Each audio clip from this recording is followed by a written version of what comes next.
Hello, my name is Mystery. So, what are some of the lessons about the origins of 21st century society that we can take away so far?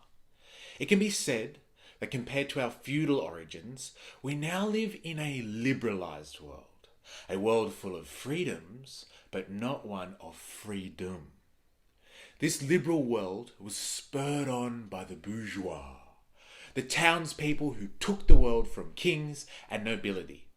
They were the catalyst of the breakdown of the dominant social hierarchy that controlled humanity for hundreds, if not thousands of years. But this social revolution was not alone in bringing the modern era.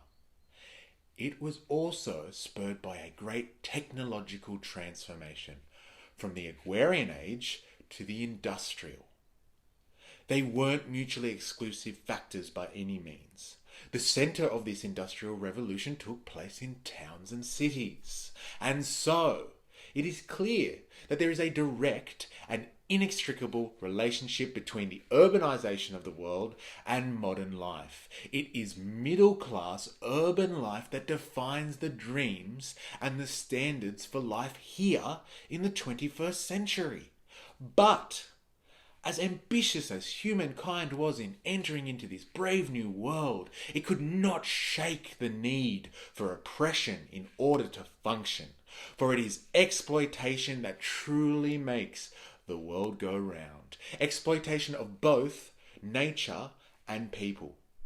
The takeaway here is liberty does not mean equality. And that is the great lesson of the age of revolution. From the past 200 years to now, we may have grappled with the idea of freedom, raised living standards and accessibility, but we haven't scratched the surface of social inequality and its devastating externalities.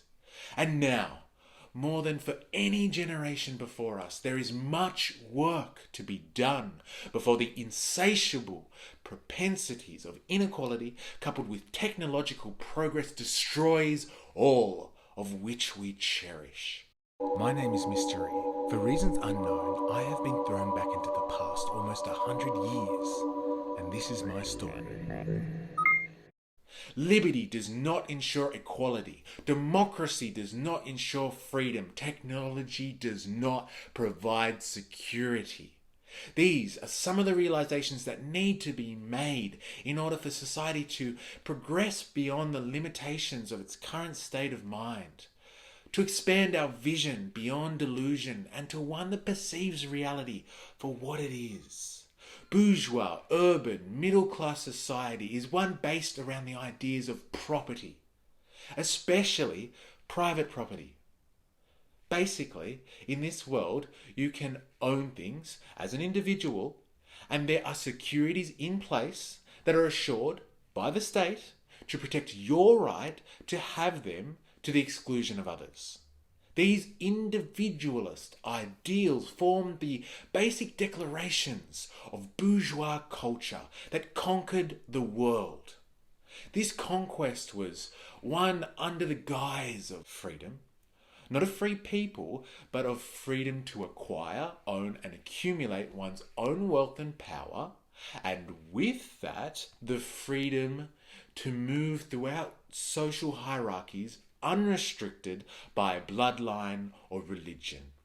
These elements came together to create the perfect concoction that gives the appearance of a free society. Let me give you an example. You can move throughout society if you work hard enough. Think the American dream. And everybody is equal under the eyes of the law. No one discriminated or privileged by birthright. But these are simply illusions of freedom, sold to and perpetuated by society, packaged up and delivered to us through propaganda, media, and culture. We do not live in a directly democratic world. Liberal democracies are ruled by political parties and corporations, and the dissemination of news and opinion is centralized and controlled by a limited number of people. This is all administered by the state through bureaucracy and enforced physically by by the police or military when necessary. These parts are all gelled together through our indoctrination. On one end of that spectrum through nationalism, and on the other with individualism. All in the name of business. The underlying current to this expression of freedoms and civil liberties is property. Its creation, accumulation, and exchange.